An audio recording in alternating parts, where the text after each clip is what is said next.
baby. Oh. Hey loves, welcome back to our YouTube. I'm Callie. And I'm Mel. And today we've got a little bit of a story time for you. But first, just wanted to say thank you so much to all of you who have been showing support with your likes and your subscribes and your comments. This is new for Mel, and so we're basically just letting you guys get to know her a little bit more, but we do have a lot of really fun videos that we want to do coming up once you guys get to know her a little bit better. So make sure that you subscribe and stay tuned for that. Today we have a serious topic, so trigger warning. We are going to talk about cancer. Mel is actually a cancer survivor, so it's going to be a happy story, but also more of a serious tone. So just wanted to warn you guys about that. Right around when I met Mel, she was celebrating, I think, 9 years cancer-free. Yes. Something like that. I was celebrating 9 years of being cancer-free. Or 9 years from the date. Yeah, I had my surgery. A lot of it's kind of a blur. So I'm going to ask Mel some questions just so we can kind of prompt you a little bit to go through the story. But Mel was basically misdiagnosed for 5 years before they finally found the cancer, when they had to perform emergency surgery, and she was literally dying. Every time I hear this story, I get really choked up. I know she gets choked up as well. It's hard to think of her going through something like that and basically almost dying.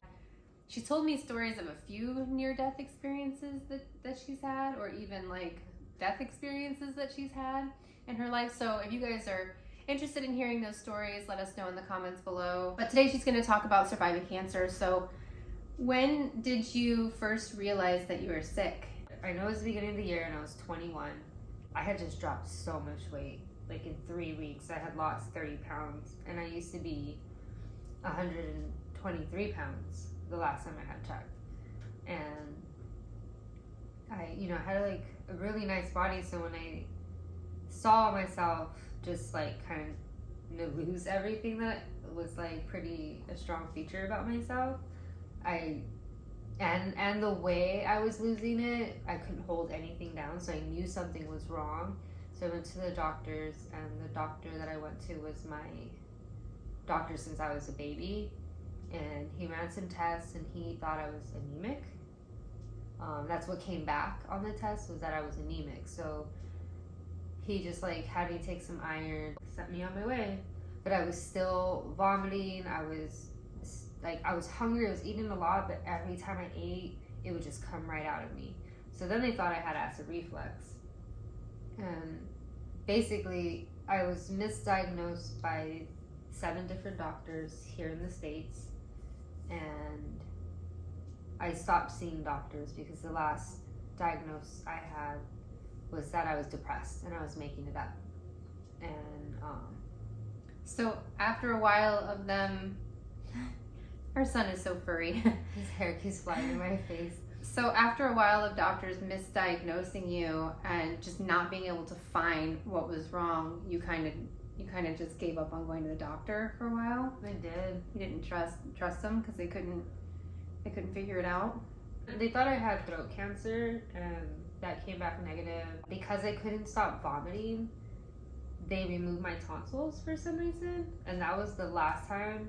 That, and when they diagnosed me depressed, was the last time I had seen a doctor. And my Nina, my godmother, was the only person who was seeing me at the time, because I wasn't living near my parents, or my family. And my godmother lived in Mexico, so it was easy for her to see me in San Diego. And when she saw me, she called my dad and said, "I don't know if you've seen your daughter, but she's basically disappearing, and you need to do something about it." My dad finally had me sent to Mexico to see doctors in Mexico, and in Mexico they saw that I had cancer. They couldn't pinpoint exactly where it was, so they put me on a vegan diet, and they put me on medicine that helped me sleep, because they had me on pain medicine and antidepressants here and sleeping pills, because I could not sleep. I'd probably sleep for an hour, 2 hours a day. So they had me on sleeping pills, and there in Mexico, they told me I shouldn't take any of the pills they were giving me. What happened after that? And then how long after that until you like started to feel really sick and actually got your surgery?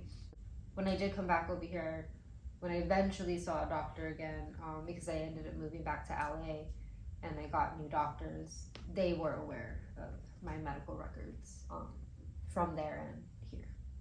So they knew you had cancer, but they still didn't know where? Here they didn't really, they kind of laughed off the cancer thing. And when I saw like the new OBGYN, I told her how I thought I had ovarian cancer, and they told me I was too young.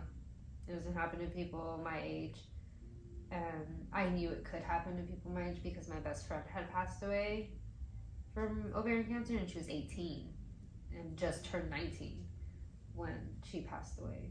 So I knew it was a possibility, and a lot of the symptoms she had, I had.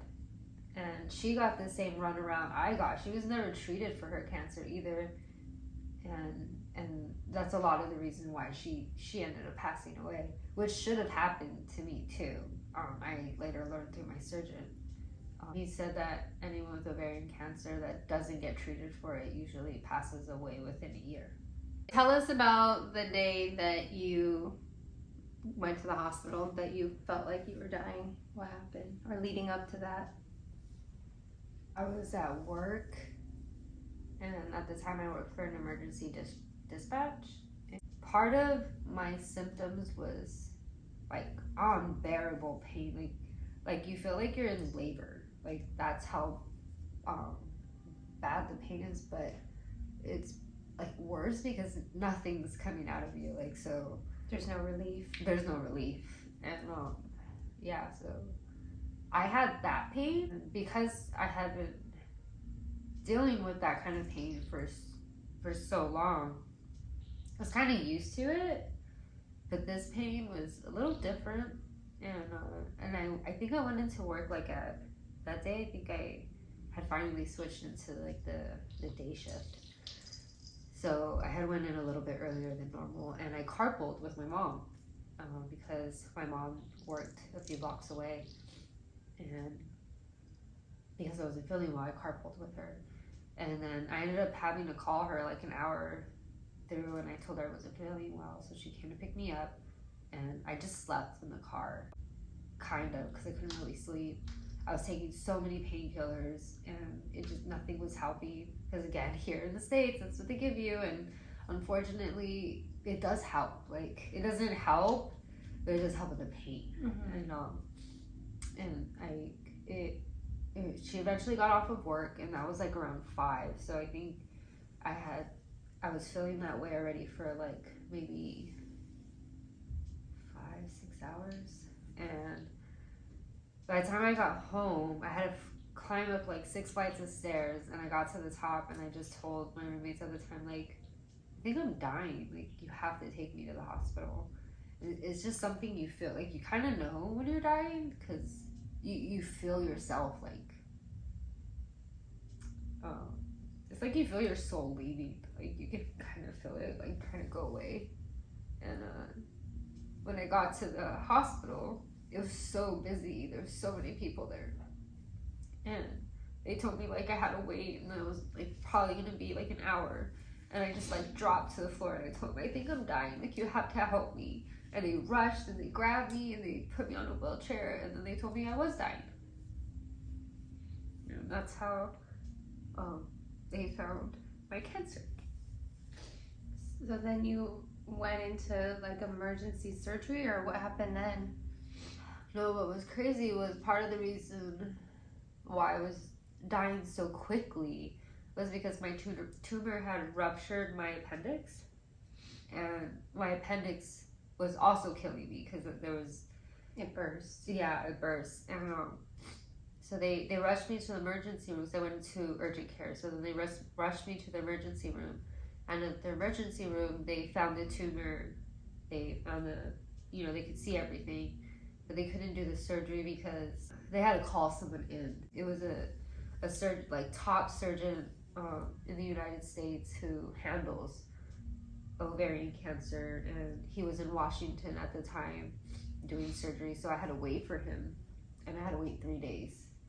So they kept me alive with IV and morphine in the hospital until he came. And then he performed the surgery, and how big was your tumor? My tumor was the size of a football. When they saw it on the ultrasound, they thought it was the size of a baseball. And he first tried to go in, I forget what it's called, it starts with an L, but they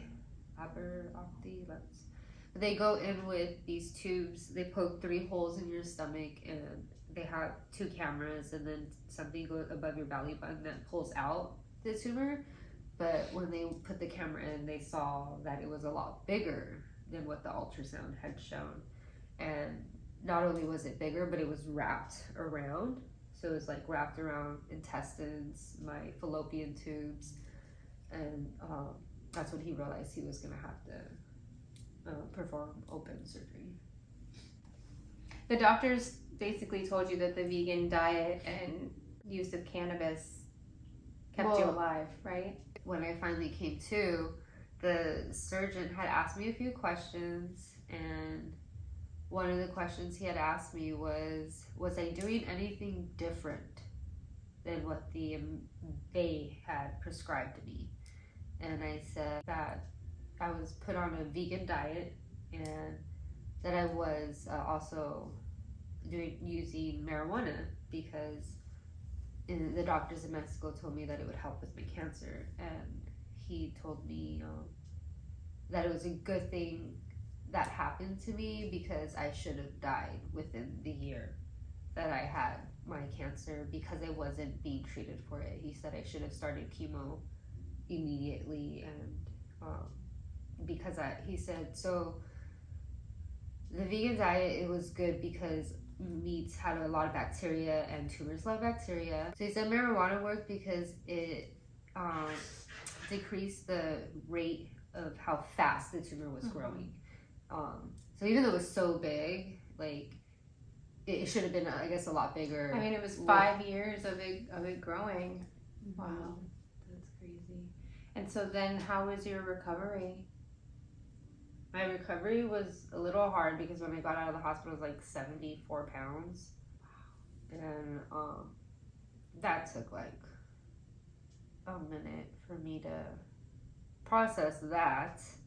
And although I was just grateful, like seeing yourself, and yeah, seeing myself, and like anything, like you have no strength. Yeah, like I didn't have any strength anymore. I was weak, like totally weak, and I wasn't used to being weak. And I was in a marriage at the time, and that like wasn't great. So when I came out of recovery, I was also dealing with like that stuff. So I wasn't like in the best spirits after surgery. And I thought it would have been, because before surgery, all I kept thinking was, I'm not ready to die, because I didn't have a chance to live. Like, I was so young. I was in my 20s, and I had just started to like know what I wanted to do in life, kind of. And all I kept thinking was like, this is what I did with my life, and now I'm gonna die. Like, I didn't leave anything behind, and I wanted to do so much more. And so like, I regret, like, I knew I wasn't ready to die. And so when I came out of it, I just reminded myself, like, hey, like, no, remember, this is what you told yourself. Like, if I make it out of this, like, you're gonna do so much more. And so I did. And I started hiking to like help build my strength. It was the easiest way to like build my strength up. And luckily I had, friends, and I went hiking with them a lot. Like, they really helped me like with that strength when it came to exercising. And the support of my parents like really helped too. You made it. I made it. You did it. You survived. I survived, and I did everything I said I would do. I lived life. I'm living life, And I'm enjoying every minute of it because I know how sudden your life could just be taken from you.